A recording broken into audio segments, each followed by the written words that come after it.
नमस्कार मित्रांनो, भारतीय जनता पक्षाच्या निवडणुकीतील एका सर्वात मोठ्या शस्त्रावर सुप्रीम कोर्टाने घावा घातलाय. कारण लोकसभा निवडणुकांपूर्वी सुप्रीम कोर्टानं इलेक्टोरल बॉन्ड बाबत मोठा निर्णय दिलाय. सुप्रीम कोर्टानं इलेक्टोरल बॉन्ड योजना रद्द केली आहे.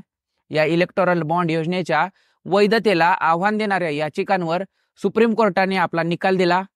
याचा सगळ्यात मोठा फटका भाजपला होणार आहे, हे क्लिअर आहे. कारण या इलेक्टोरल बॉन्डचा फायदा पूर्णपणे भाजपला होत होता. पण नक्की ही इलेक्टोरल बॉन्ड योजना काय होती, सुप्रीम कोर्ट योजना रद्द करताना काय म्हणाले आणि याचा फायदा भाजपला कसा होत होता, ते पाहण्यासाठी हा व्हिडिओ शेवटपर्यंत पहा आणि आपल्या अनकट मराठीच्या यूट्यूब चॅनलला सबस्क्राईब करा. आधी इलेक्टोरल बॉन्ड योजना काय होती ते समजून घेणं खूप महत्त्वाचं आहे.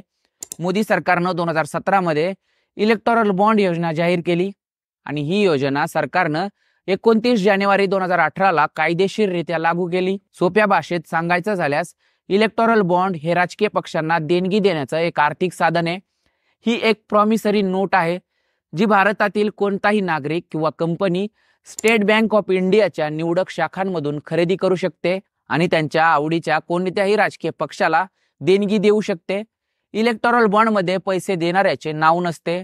या योजनेअंतर्गत स्टेट बँक ऑफ इंडियाच्या काही निवडक शाखांमधून 1000, 10,000, 1,00,000 आणि 1 कोटींचे कोणत्याही मूल्याचे इलेक्टोरल बॉन्ड खरेदी करता येतात. इलेक्टोरल बॉन्डचा कार्यकाळ फक्त 15 दिवसांचा असतो. याच काळात ते लोकप्रतिनिधी कायद्याअंतर्गत नोंदणीकृत राजकीय पक्षांना देणगी देण्यासाठी वापरले जाऊ शकतात. आता हे कोणत्या पक्षाला देता येतात तर लोकसभा किंवा विधानसभेच्या झालेल्या मागच्या निवडणुकीत कमीत कमी 1% मते मिळालेल्या राजकीय पक्षांनाच इलेक्टोरल बॉन्ड्सद्वारे देणगी दिली जाऊ शकते. या योजनेअंतर्गत इलेक्टोरल बॉन्ड फक्त जानेवारी, एप्रिल, जुलै आणि ऑक्टोबर महिन्यात 10 दिवसांच्या कालावधीसाठी खरेदीसाठी उपलब्ध करून दिले जातात. हे इलेक्टोरल बॉन्ड कसे काम करतात ते समजून घेणं पण तितकंच जास्त महत्त्वाचं आहे. इलेक्टोरल बॉन्ड वापरणं अगदी सोपं आहे. हे 1,000 रुपयांच्या पटीत ऑफर केले जातात. म्हणजेच 1,000, 10,000, 1,00,000 आणि 1 कोटी असू शकतात. ते तुम्हाला SBIच्या काही शाखांमध्ये मिळतात. KYC केलेला कोणताही देणगीदार असे बॉन्ड खरेदी करू शकतो आणि नंतर ते कोणत्याही राजकीय पक्षाला देणगी म्हणून देऊ शकतात. यानंतर राजकीय पक्ष त्याचे रोखीत रूपांतर करू शकतो. विशेष म्हणजे या योजनेला एप्रिल 2019 मध्ये सुप्रीम कोर्टाने स्थगितीला नकार दिला होता. पण काँग्रेसच्या नेत्या Jaya Thakur, communist party of India आणि असोसिएशन ऑफ डेमोक्रेटिक रिफॉर्म्स यांनी या इलेक्टोरल बॉन्ड योजनेविरोधात याचिका दाखल केली होती. दाखल करण्यात आलेल्या याचिकेवर न्यायमूर्ती संजीव खन्ना, न्यायमूर्ती BR गवई, JB पारदीवाला आणि न्यायमूर्ती मनोज मिश्रा यांच्या खंडपीठाने गेल्या वर्षी 31 ऑक्टोबर रोजी युक्तिवाद ऐकण्यास सुरुवात केली होती. आणि आता इलेक्टोरल बॉन्ड योजनेला आव्हान देणाऱ्या याचिकांवर सुप्रीम कोर्टानं खूप महत्त्वाचा निर्णय दिलाय. निनावी असलेल्या या इलेक्टोरल बॉन्ड्समुळे संविधानातील अनुच्छेद 19(1) अंतर्गत असलेल्या माहितीच्या अधिकाराचे हनन होत आहे असं म्हणत सुप्रीम कोर्टानं ही योजना रद्द ठरवली. शिवाय ही योजना असंवैधानिक असल्याचंही सुप्रीम कोर्टानं आपल्या निकालात म्हटलं. सुप्रीम कोर्टानं हा निकाल जाहीर करताना स्टेट बँक ऑफ इंडियाला इलेक्टोरल बॉन्ड जारी करणं थांबवावं. तसेच सुप्रीम कोर्टानं 12 एप्रिल 2019 ला निवडणूक आयोगाला दिलेल्या आदेशानंतर बँकेने आतापर्यंत किती इलेक्टोरल बॉन्ड दिले आहेत ते सांगण्याचेही आदेश दिले.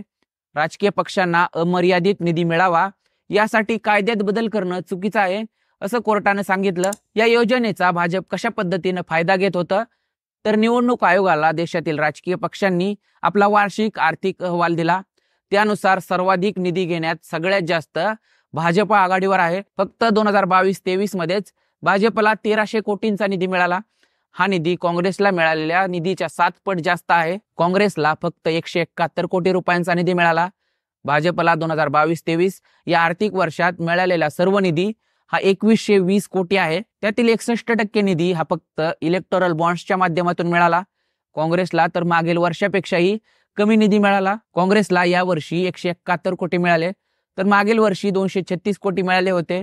भारतीय जनता पक्षाचा वार्षिक अहवाल जेव्हा निवडणूक आयोगाला दिला त्यात असं समजलं की भाजपचे उत्पन्न 2021-22 मध्ये 1917 कोटींवरून 2022-23 मध्ये 2361 कोटी वाढले. फक्त 2022-23 मध्येच व्याजातून 237 कोटी रुपये भाजपला मिळाले. काँग्रेसला मिळालेल्या एकूण रकमेपेक्षा सुद्धा फक्त भाजपचे व्याजच जास्त आहे. या योजनेतून फक्त भाजपचेच भलं होत होतं आणि कोणाला माहित की हा सगळा पैसा मनी लॉन्ड्रिंगचा असेल आणि सुप्रीम कोर्टानं ही योजना रद्द करून अशा प्रकारच्या मनी लॉन्ड्रिंगवर आळा घातला। तर तुम्हाला हा व्हिडिओ आवडला असेल तर खाली कमेंट करून नक्की सांगा आणि आपल्या अनकट मराठीच्या YouTube चॅनलला सबस्क्राइब करा। व्हिडिओ शेवटपर्यंत पाहिल्याबद्दल धन्यवाद। आपण पाहत राहा अनकट मराठी।